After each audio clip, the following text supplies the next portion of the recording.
So,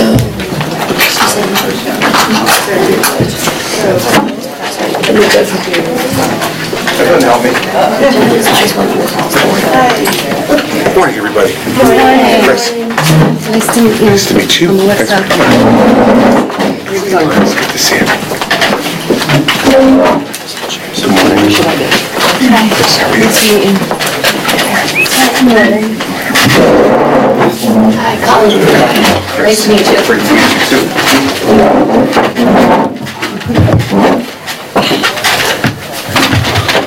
Well, it's good to be back here. Mary Pat and I were here before, and we're happy to be back, and especially in connection this week with some additional things that we're going to be doing that I hope will help folks who will in the future be in your circumstance, help you maybe perhaps too in the long run as well, but to help places like this one, and hopefully to help them expand, create others, so that we can get folks as much help as we possibly can. I was saying yesterday at another event that I was attending that, it is an incredible, difficult moment when you are confronted with all the different challenges that you've been confronted with, and making sure that we have folks who can help you in every way work your way through it, to protect your health, to protect the health of your child, to give promise for your future and for the future of your child, is what this is all about. And I want all of you to know that I think that your being here is extraordinarily brave and extraordinarily giving, first and foremost to your child. And secondly, though, to you too. It's something you're doing that's really, really great for yourself. And the best person that you can possibly be only gives you an even better shot to be a good parent. Having four myself, it's hard enough, right? They always make it challenging. They want to keep us on our game. And when you have other challenges that are going along with that, it just makes that job more difficult. And it's the one job that we really don't want to mess up. And so I love this place. I think that what happens here is an extraordinary gift to our state and to its people, and that's why we want to help to make things better. So that's why I came, but I didn't come to give you a speech. No speech in front of me. I'd rather just hear from all of you about your experiences here, and of course I'll hear from you because I can't help but hear from you. Those of you who know her know that that's exactly the truth. So who would like to start to tell me things that you think I need to know, or that you'd like me to know? I'll start. Okay. I'm Melissa, and I'm an alcoholic and addict. So I basically, struggled with mental health issues and addiction issues my entire life since I was 13 years old. And I went through life struggling with this. It was hard to keep a job. When I had, all through high school, when I had brought children into this situation, it became extremely worse because it was not only affecting me now, it was affecting them as well. And I wasn't aware, I didn't know I was an addict, and I didn't have the tools and things to be successful in life. So, to make a long story short, I found the Center for Great Expectations when I had a 5-year-old daughter and I had 2 adult children. So at this point, my life had basically come to an end. I've lost everything, and I was just at a loss. I didn't know which way to go. So when I came here, I think one of the greatest things is that I was able to come with my child. And so not only was that a benefit to her, mainly because she didn't have to be separated from her mother, from me, it was a benefit to me to see her. I can get the care that I needed, that I longed for my whole life, while also caring for my daughter, so she could thrive, so she can grow, and never have that feeling of separation, to be taken from the system. It made all the difference of even her strengths now. Like she's thriving now because of that. So coming here is what really made the difference for me. It was a program that did not give up on me. It was a program that dealt with my mental health issues as well as my addiction issues. And the way they address things with the, I forget what the name of it, but it was like the loving heart or something, nurtured heart, was something I've never heard of. And they just didn't give up on me, they didn't give up my child, and it made all the difference. I was able to become clean and sober. I was able to be kind of like connected back into the community in a safe way. I wasn't just dropped off, I was able to get a stable home for myself and my children, and go through the process of aftercare and being able to get an education and to start working. And I don't think that if I didn't have that, I don't know if I'd be able to do that. So it made all the difference in my life. So you're in our supportive housing. And I'm in the supportive housing. You attended our outpatient program. And I attended the outpatient, which was IOP, and then it kind of trickled down to just like 1 day a week. But so all of that together has brought me to where I am today, and I feel successful. I feel a part of the community now. I feel like I can give back more than I ever had, and I still have the support that's ongoing because I still need it, So. Well, that's what we've been talking about and then you're a perfect example of it, that the way we're trying to expand these programs now is to recognize that if you don't have all of that aftercare support on housing, on employment skills, on outpatient treatment available to you, that what we're doing is we're setting you up for relapse. Right. And we're setting you up for disappointment and all the things that go along with that. And so part of what we're trying to do now with this expansion of all the different programs that we're expanding is to also say to places like this, we'll support you even more, but show us that you're having success. I think unfortunately in some aspects of the substance use disorder treatment world, it's set up for relapse. It's set up for failure.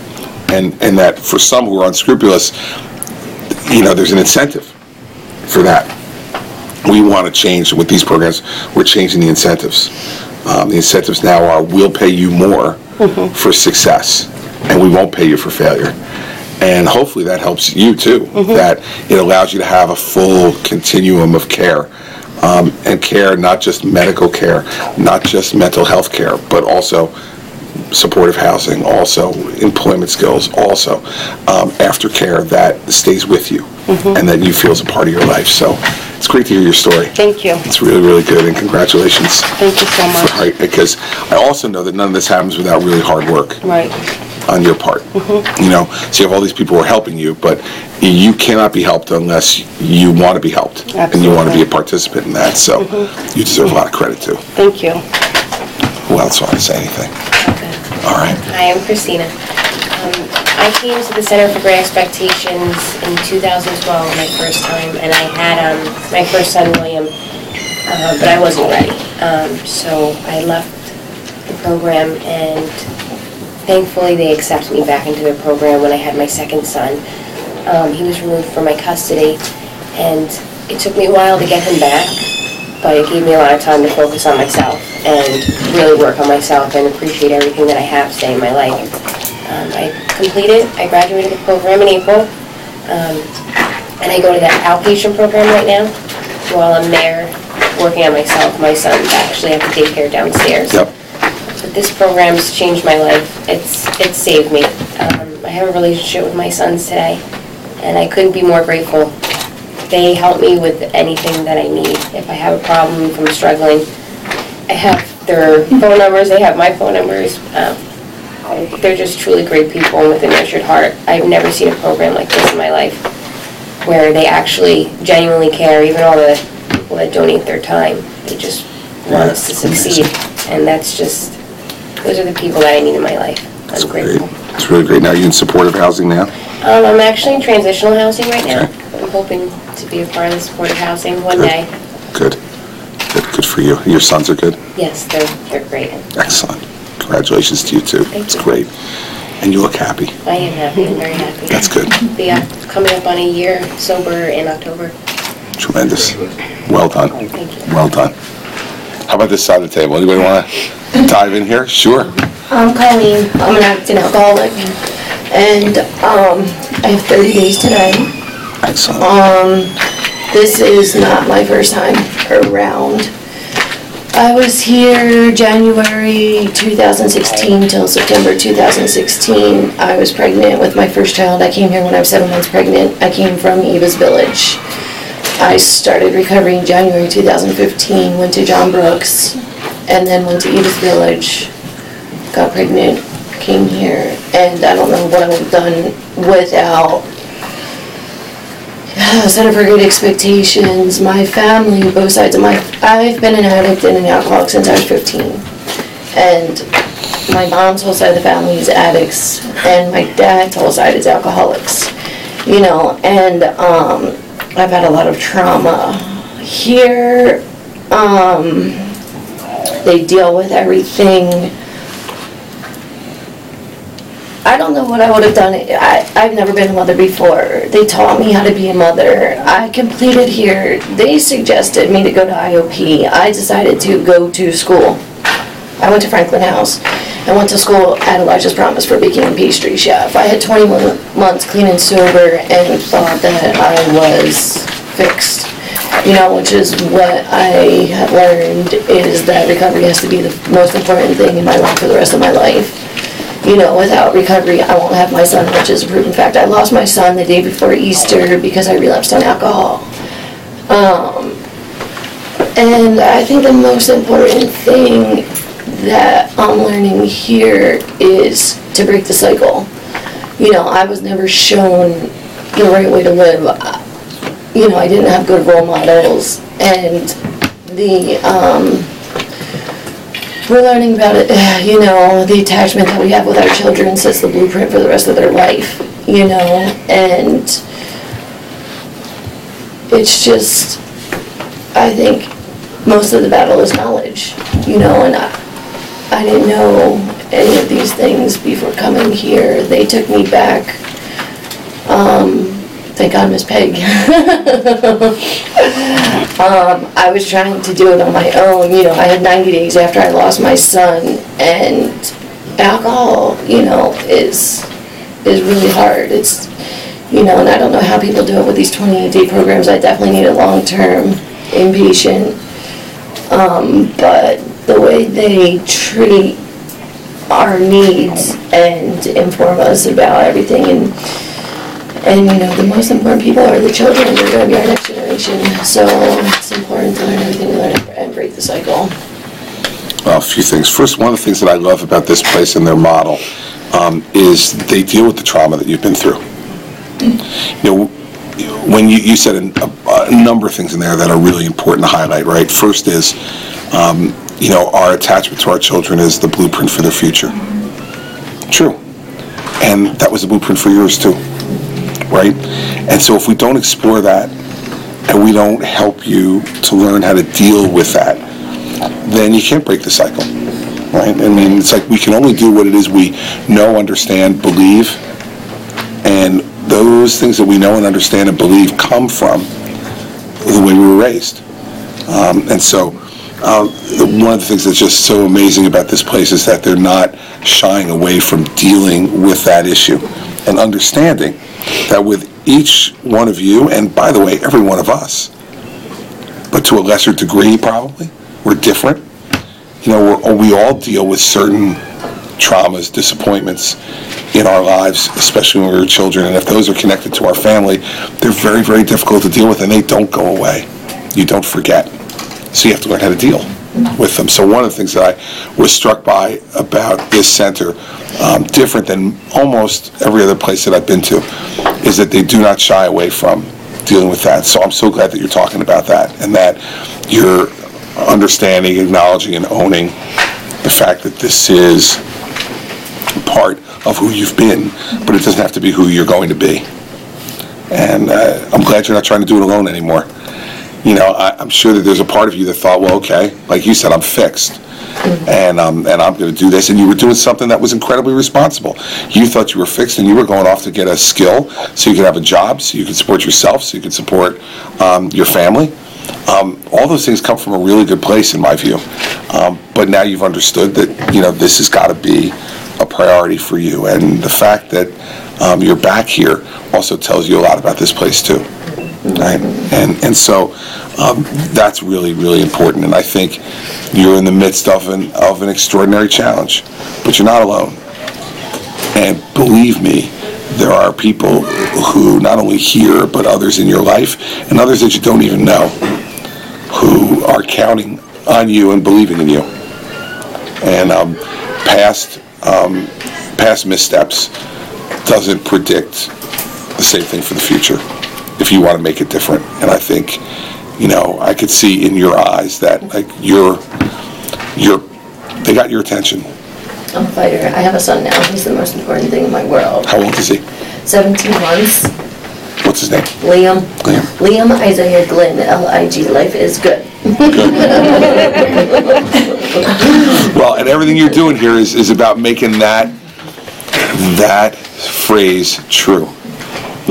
And think about the role that you can play in the future of your family if you are the one who breaks the cycle.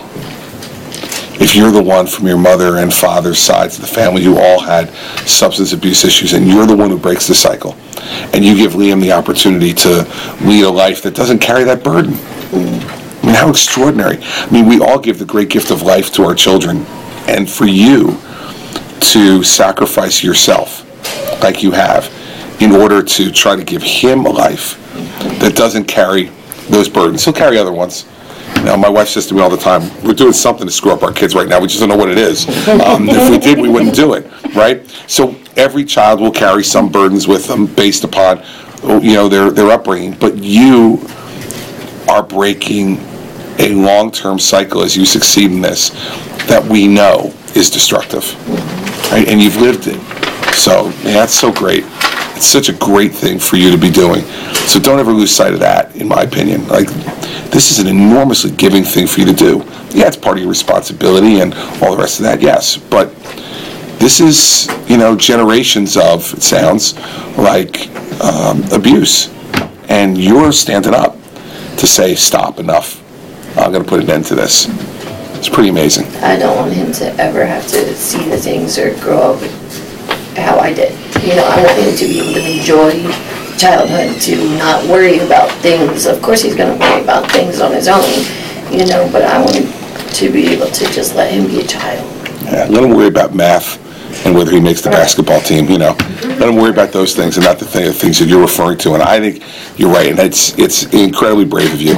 Really good. Thank you. I'm glad I met you. Thank you. Thank you. You too. Thank you. But you guys, anything else you want to add? Hi, I'm an alcoholic and an addict, and my problem is Morgan. And that's how my sponsor used to have me introduce myself, to remind me that the problem isn't the drugs and alcohol, the problem is my past and what I need to deal with. And I feel like this program here really is the only one that, I can't say the only one, but I've been through them, and it deals with the trauma. I've been places before, and there'd be like a 1-hour group every other week about grief, you know, and that'd be the extent of dealing with your loss and your past. And no one-on-one talks about it, no one to actually get you through it, no one to help you identify it. It was just, here's like a lecture on that topic, and go.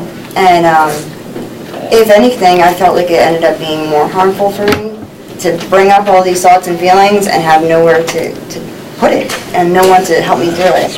And here really is the only place that is helping me get through those things and helping me pull out those things and talk about it and be able to overcome it and be a survivor, not a victim. And it really is extremely important to my recovery, because if I am stuck muddling through my past and the things that I've been through and the trauma that I've experienced in my life, I'm going to get stuck there and I'm never going to get past it. And I'm going to just continue to repeat negative, coping skills, which is using and drinking. And I find it extremely, extremely helpful to be able to deal with those things, like here. And in a controlled environment where I feel like I'm being cared for and cared about and loved, and feel like I'm not being attacked or forced to work on things and not being pushed to do more than I'm comfortable doing, but being pushed to the point that, I am able to pull up those things and talk about that. And I've never experienced an environment like this before. My, MO in the past has been, when things like that happen, I run. And I really am sticking my feet in the ground here and doing it, because I feel capable here.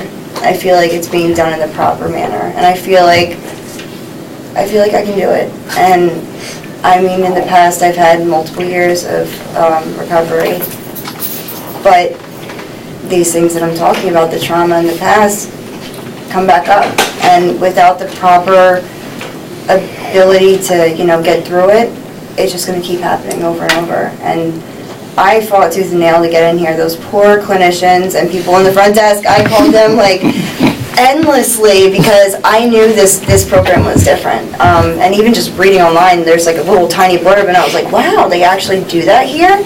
And being here, I mean, it's 10,000 times better than anywhere I've ever been. This really is a one-of-a-kind program.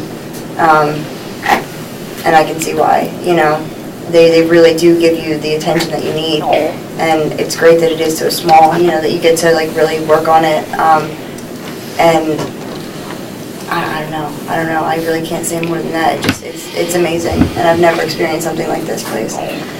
Well, it's really interesting. I think, it's for you to talk about these issues of your past is incredibly risky, right? And so the fact that this place makes you feel safe to take that risk is really important. It's really important, because if you feel like it's just something that it's a checking the box exercise, which is, it sounds like what you've gone through before, okay, we need to talk about this. You are honest enough to drag some of it up, and then there's no one there to help you figure out how to deal with it and resolve it. Well, then it's almost like going through the trauma again.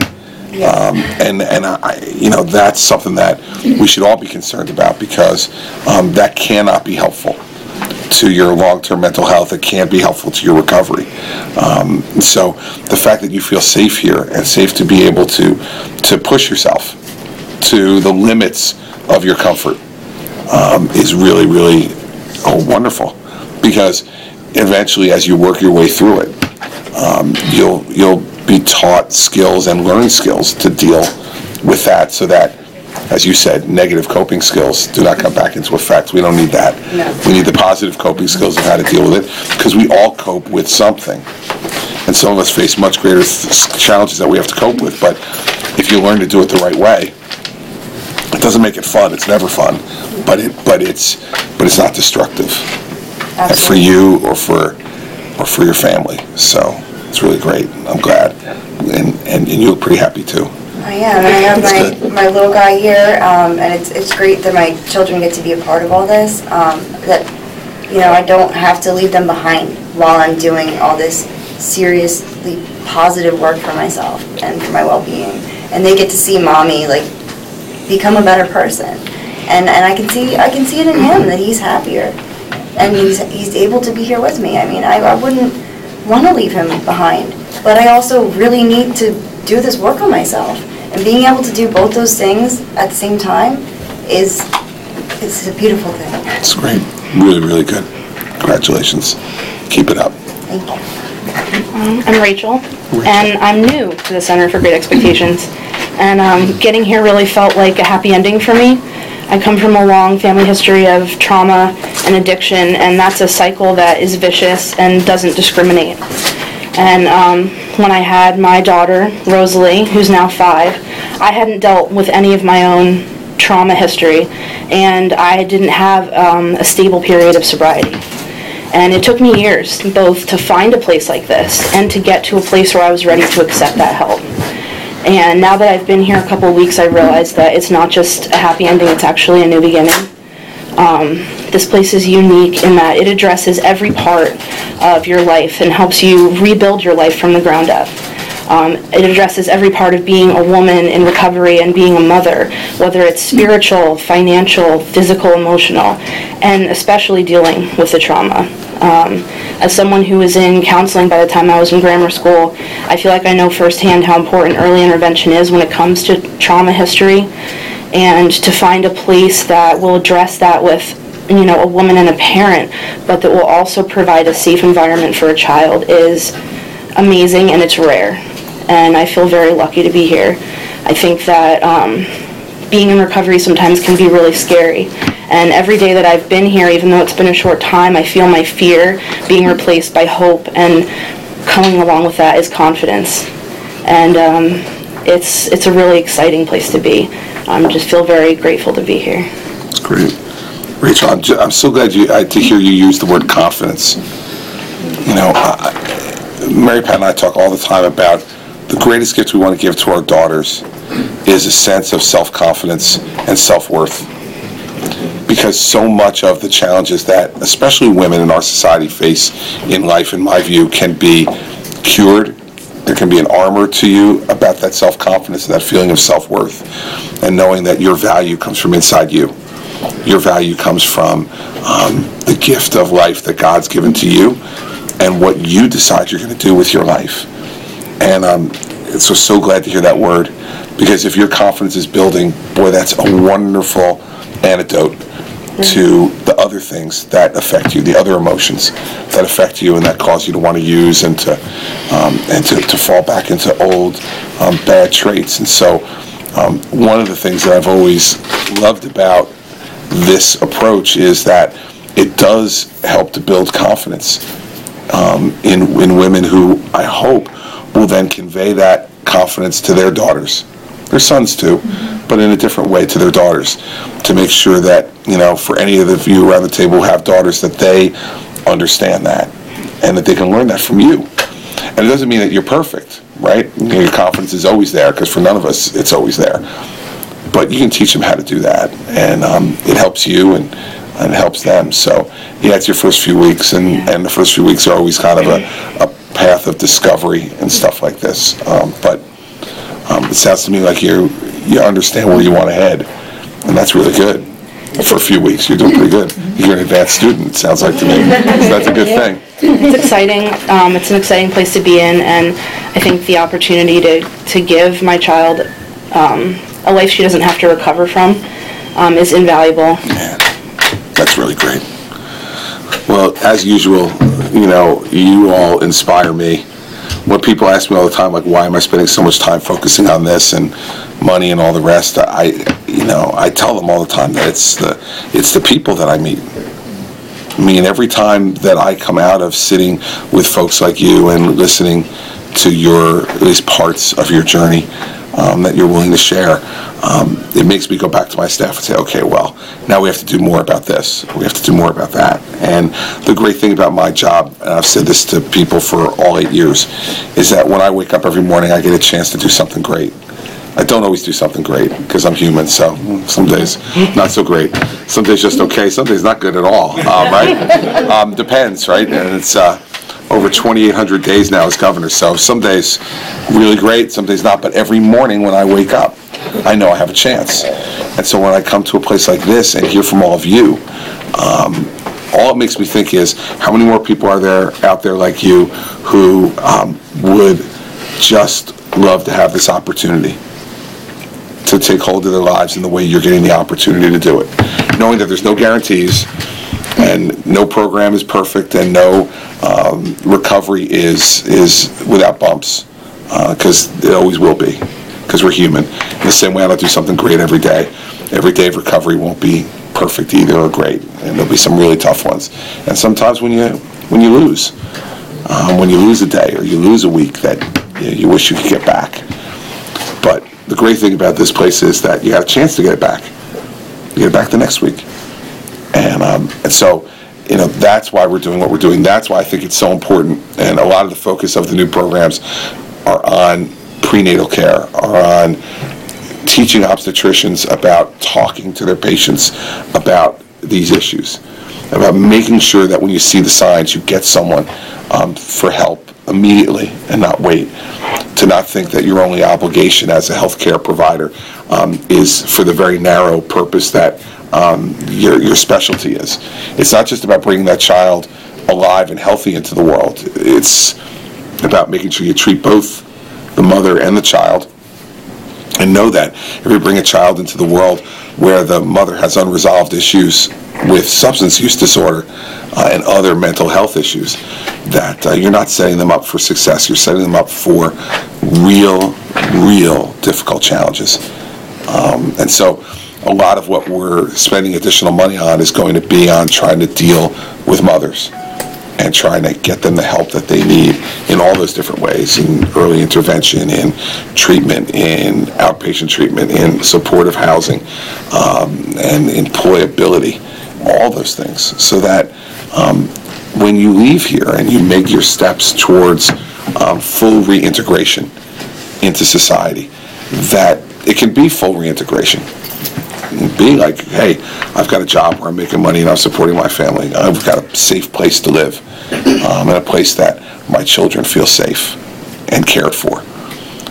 And it's not just a wonderful mother who continues to work every day on her recovery as part of her gift to her children and her responsibility as a parent, but also that all the other things that you want to provide for your children at least are available to you as an option. And so I think our responsibility goes far beyond just getting you sober for a period of time. We have a responsibility to try to help you, because in the end you wind up giving back. And you mentioned that, Alyssa, you now feel integrated in the community and you feel like you can give back. Well, that's what we're trying to get to, is when people ask me, what's the investment? The investment is saving lives first, because I don't want anybody to go the other way, and we have too many people who are dying. And I'm sure lots of people you know, and certainly people I know too. Then we want people to feel a sense of self-confidence and self-worth. Because I absolutely believe that every life is an individual gift from God, and that there's no life that's beyond redemption.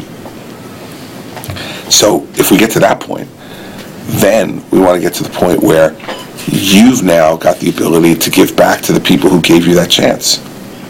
So whether it's the individual people who support this institution with their philanthropic giving, their charitable giving, the government who helps to support it, and the taxpayers who help to do that. Well, the way to pay that back is just to become one of them, right? It's become one of them, to become part of the society that says we're working, and part of what we work for every day is to give money to the government so they can provide for people who can't help themselves at the moment. So to me, it's the only thing that you owe to us is the ability someday to pay it forward to somebody else, both in terms of the way you conduct yourself and just becoming an integrated member of the society where you're part of the solution every day. That's all I'd ever ask. And if anybody asks you any more than that, they're really asking you for too much. That's really all you should be asked to do.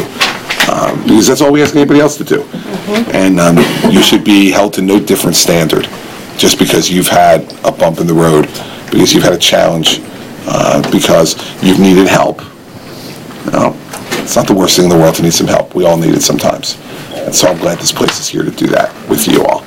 And I'm sure that as you go forward, this place will continue to be really special to you even when you are not a day-to-day in the facility part of it. And I'm sure you'll figure out ways to have them help do that. And that's really good too. So what else am I missing? Well, we are just blessed to have you here. And I think it was 5 years ago, and you were standing out on my front lawn, and you talked about a commitment to really making a difference with women and children and people in general who are suffering with substance use disorders. And I said then, and it's even bigger now, you don't just talk the talk, you walk it, you do it.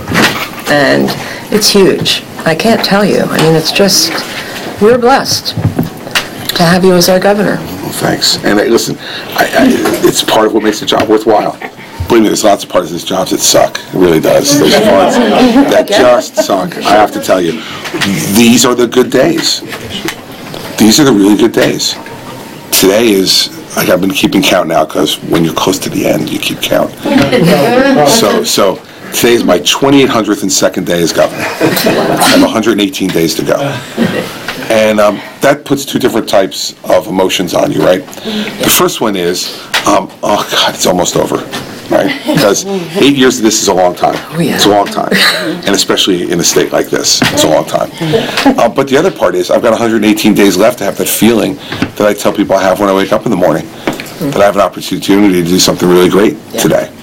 And so, you know, thank you for saying that we're blessed. I've always felt that this job has been, despite some of the more difficult days, the great days way outnumber the difficult ones, and I've had a chance to do things that other people only dream about, right? So, heck, you're not going to hear me complain too much about it, right? And so, if you feel blessed, that's great, because all I've wanted to do, especially in this space, is to try to give hope to people, and to make that hope tangible, right? Everybody can talk, like you said.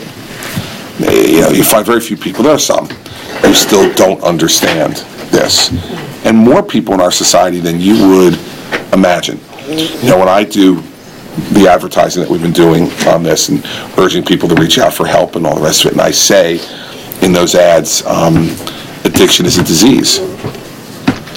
I will tell you that in the responses that we get, like on my social media, whether it's on Twitter or on Facebook, like 40% of it is that people attack me for saying that.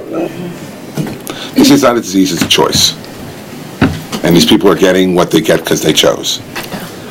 We got to get that number down to like 5%, 10%, because there'll always be 5 or 10% of really ignorant people in the world, and we can't ever change that. And we kind of like having them around, because if you've got 5 or 10% ignorant people, it just helps you feel smarter. You know, if everybody was smart, you couldn't feel that smart. But you have some really stupid people around, it's good, because it makes you feel a little bit better. I'm like, all right, I'm not him. That's good. I'm above that.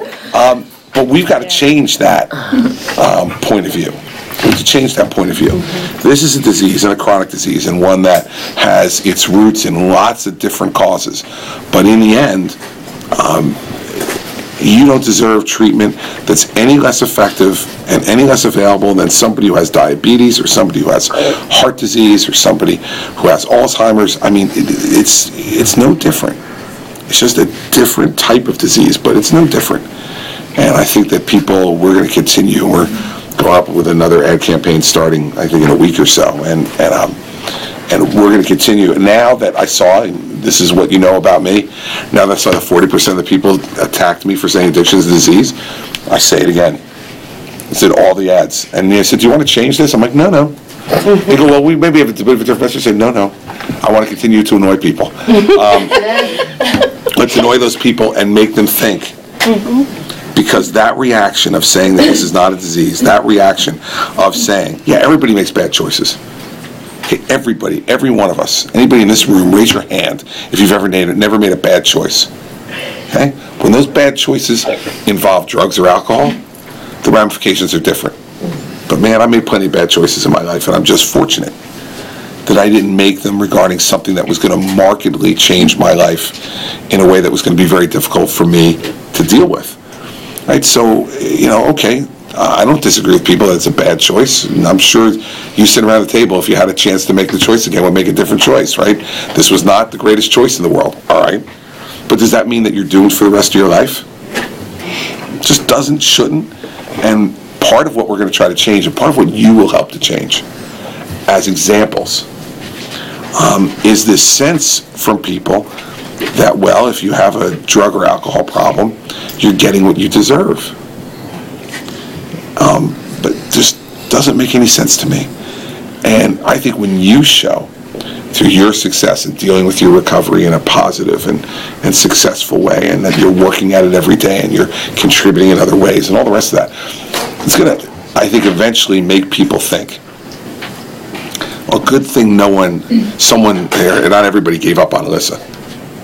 Good thing not everybody gave up on Rachel, because, wow, look at this now. They're actually doing really great things. And I'm glad we didn't give up on them. That's what I'm trying to get across to people. I say to folks all the time, there but for the grace of God go I, and I absolutely believe it. I believe it in my heart that I could be sitting where you're sitting if I had made different choices or been exposed to different traumas or had other things that happened in my life that would have put me in that spot. And I wouldn't be the governor. I'd be doing something completely different.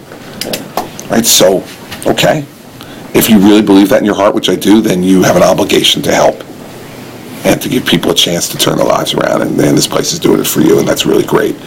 And don't give in. Don't give in to other people's low expectations of you. Don't give in to the traumas of the past. Deal with them, and deal with them effectively. And don't give in to anybody telling you that you're any less than what you believe in your heart you are. You do that, it's going to be good. Yeah. I think that knowledge is, more than half the battle, and firsthand because you do come and you do talk to us. And if these people had family members that have gone through this, they would think it differently because a disease, it has the character, it has symptoms, it is treatable, it's not curable. So we're going to have to work on this for the rest of our lives. But having gone through this, I think that we will have such a more of an appreciation of life than anybody, because we have seen the worst of life. And to make it through this and being so down and coming out the other end and being able to pass it on to other people, that's the 12th step, is to help other recovering addicts. And that's the best gift that you can give, and for our children, who is the next generation, to know about it, and be educated. Amen. That's exactly right. And believe me, this is like almost anything else in life, right? People can afford to be a little bit ignorant and a little bit sanctimonious about it when it hasn't come into their house. Man, once it does, like I went down and opened a treatment center down in Shrewsbury in Monmouth County, and it was like 2 blocks or 3 blocks away from a middle school, and I had all these group of parents protesting at the ribbon cutting and screaming at me, screaming me down from my speech, because they didn't want this there, because somehow they thought that the people who went in there were lesser than them and were a threat to their children. And so finally I got kind of just tired of being yelled at. I know you've never seen me do that before. And I kind of tired of being yelled at. And I just turned to them and said, let me tell you, you're yelling and protesting now, but when one of your children needs this place, you're going to be glad it's here. Mm-hmm. And they got even angrier then. Right? But we know statistically, I wasn't saying making any commentary on any one of those people. I didn't know any of them. I wasn't saying somehow I know what's going on in your house, therefore one of your kids is going to wind up here.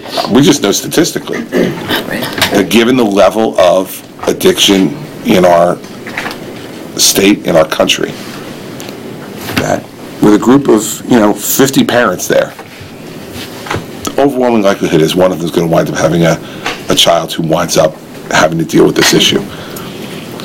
Then I can guarantee you their attitude about all this will be incredibly different. The availability of treatment, the way people stigmatize those who are asking for help, they won't want that to happen to their child. Right? When it's your child, it becomes a whole different thing. Mm-hmm. Right? What I'm trying to encourage by talking about this so much publicly is to not have to wait for that moment. I said to one of the parents, because I walked over to the group and they're giving me a hard time one-on-one, and I said to this one guy, you should learn about this now. You don't get any more money for being stupid longer. It's just like you can be stupid for a period of time, it's okay, but it doesn't benefit you to be stupid longer. People need to understand that this is something that can happen to them. And once that happens, everybody's attitude becomes a little bit different, right? Everybody's willingness to understand, everybody's willingness to be helpful, everyone's willingness to step up themselves becomes different if they feel like it can happen to them. And it's not just some anonymous person. One of the great things that I've learned in having meetings like this is that you can continue to emphasize to people, if you're sitting where I'm sitting, that, you know, I value you and your lives every bit as much as I value anybody else's. And in a lot of ways, you know, I have admiration for your will and your strength to be able to confront your problems and not give in to them. And so, you know, you can look at this a whole bunch of different ways if you want. But I will tell you, if any of those parents who were standing there in Shrewsbury screaming and yelling at me were standing in this room right now, more than I ever could, you'd turn them around. That's why I want you to be talking about this when you're comfortable and as you're comfortable. Because I can try as much as I can with TV ads to break down the stigma, and it'll help.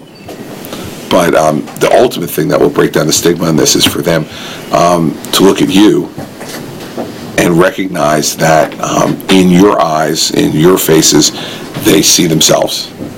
They see their own children. They see their own spouses, their own brothers and sisters.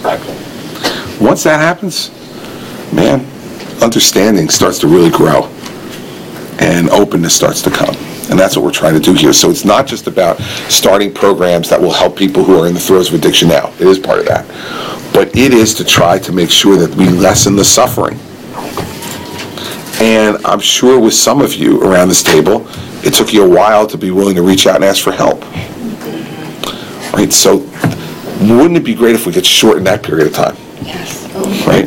If we could shorten the period of time where, you know, because if you've got, you know, chest pains, or if you've got, you know, pain in your feet or your ankles, and it's not like you don't go to the doctor and say, well, you know, yeah, but the chest pain, don't worry about it. I mean, some people do, but most people go, okay, I got chest pain, I better go to the doctor, right? Because we don't stigmatize that. It's like you're weak or you're bad or you're what. But we do know, by the way, that like a lot of our own behaviors contribute to heart disease, right? People who smoke contribute to heart disease. People who eat too much contribute to the heart disease. People who eat bad things contribute to the heart disease. We know there are human activities that contribute to that, to diabetes, to all these other things. Yet we don't say, and I use my own mother as an example all the time. My mother died of lung cancer. She smoked for 55 years. When she got sick, nobody came to me and said, like, wow, Chris, she's smoking for 55 years. She's getting what she deserved. No one said that. They went, oh, God, what can we do to help? What doctors is she seeing? What treatment is she getting? Everybody wanted to, let's go and see her. We'll pray for her. Oh. Now, if my mother was a heroin addict, I don't know if the same reaction would have come. Right? I think that's where we need to move this to, is to acknowledge that human activity contributes to a lot of this different stuff. So let's stop judging. Right? A disease is disease. Let's try to treat it and get you to a point where you can deal with it from day to day. And live it. We saw the same thing with AIDS, by the way. Right in the beginning, nobody wanted to go near anybody with AIDS. Nobody wanted to treat people with AIDS because, well, you know, except for the ones that got, the innocent ones who got it from a blood transfusion, right? All the other people, well, they knew what they were doing when they did it, and they knew that they were at risk, and they're promiscuous, and they're IV drug users, or they're homosexual, and so they kind of knew what they were getting themselves into. It wasn't until all kinds of family members in families all across this country started having that death sentence that we turned HIV/AIDS from a deadly disease to a chronic disease in 20 years. That's why I met with the pharmaceutical companies on Monday, and I said to them, we have to do the same thing. You got to stop giving people all these opioids. Stop. And we have to come up with non-opioid relief for pain, and we need to come up with more medication-assisted treatment to help people who need that and who can be helped by that, right? And you guys have an obligation to do that. The same way you have an obligation to help in the AIDS crisis, you have an obligation now. This is the public health crisis of our time. So that's the stuff I get to do. That's the stuff that makes me get up in the morning and say, all right, this is my role. I get to do this. You keep doing what you're doing. You do your job, I'll do mine. We'll see if we can continue to help each other. Anything else anybody want to tell me before I get out of your way and let you go back to doing what you do every day? I would like to say something. You just heard 5 stories of the model that we have created here is having good outcomes. I know you're really focused on outcomes, and we have even statistics to show that how we're doing this, working on a trauma-informed model, creating a nurtured heart environment, getting away from the punitive approach to addiction treatment. I firmly believe, and I think at CGE we do, that addiction can't be punitive. addiction treatment campaign because we have to invite people and collaborate with them. We're doing something very different here and spending a lot of time trying to educate other treatment providers about our model so that we can provide a better treatment experience. People actually want to be in treatment. People don't want to be in treatment sometimes. It's like, not so nice. No. So I wanted just to point out that we're doing it different here, and we're going to continue to do that and spread the word. So you guys are all a great example. I'm listening to your stories going, oh, it's working. Yeah. Yeah, and that's why I came back. Absolutely. I mean, like, I'm not here by mistake. It's not like I went, I got no place else to go, I'll come to Center for Great Expectations. This was not like, it's not a mistake. This is like when I decided to do these new programs and we sat down and talked about where do you want to go, I said I want to go back there. Because I want to reward success. And I want you all to know, although you already knew well before I walked in the door, how lucky you are to be here. Mm-hmm. What a great gift this is. To have people willing to take risks. Because, by the way, doing it differently is a risk. Mm-hmm. It's a risk. Right? So when Debbie came 8 years ago, and I said this the last time you were here, so in July, and some of you know this, you don't, you're new, I celebrated 29 years of recovery. And so my lens was 12-step, off with your heads. So when Debbie started, I was like, oh my God, what is she doing? But it is extraordinary, and it's groundbreaking, and we're going to share it. Yep. And we're going to make sure it gets shared. Can I also just say something about the Nurture Heart? It's something that I was able to bring into my home for my children, and like Colleen said, is to break the cycle, and I think that's helped me break the cycle. It's great. So. It's great, and it is an understanding of the fact that none of us come to a particular place in our lives without carrying with us the baggage of where we've been. I mean, and yeah, sometimes the baggage is good, but but we're all carrying stuff.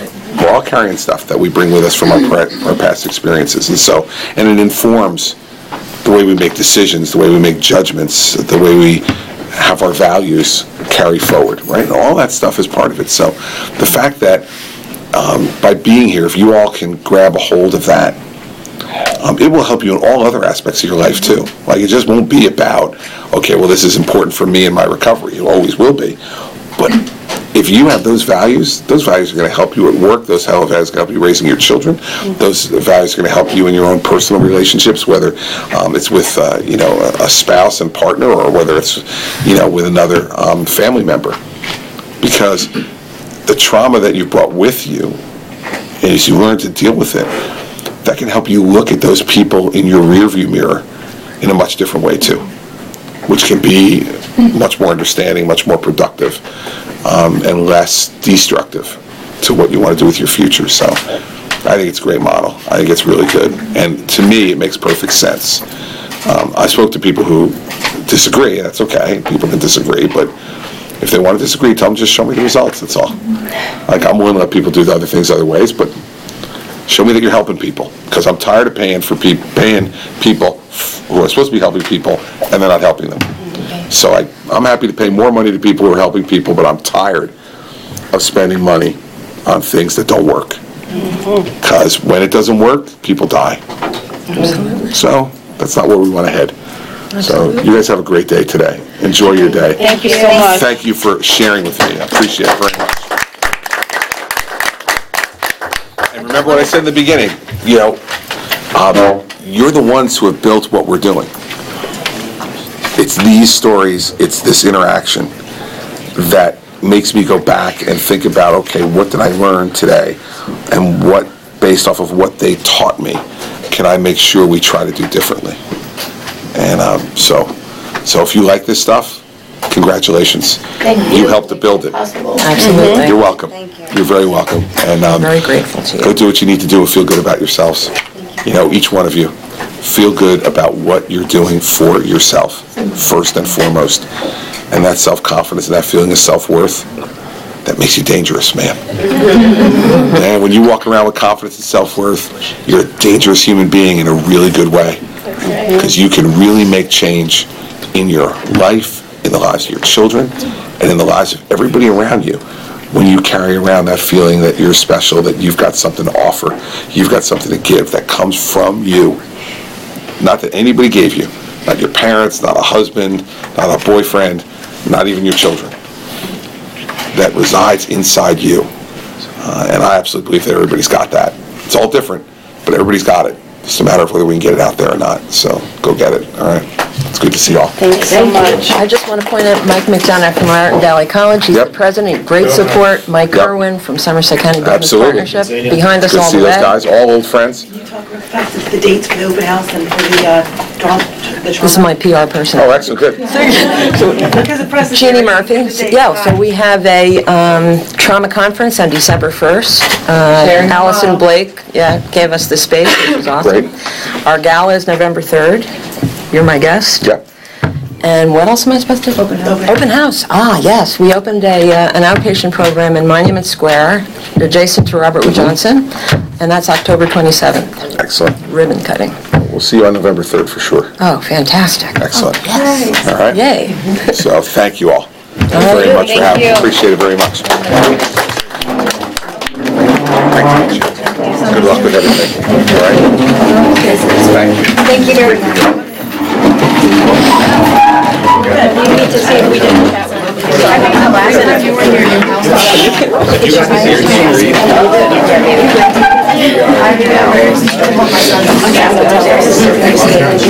Hopefully he's here.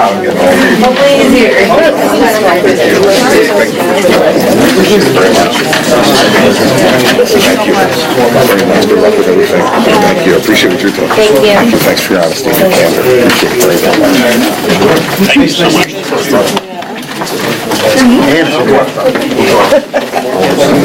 Okay. Perfect. George.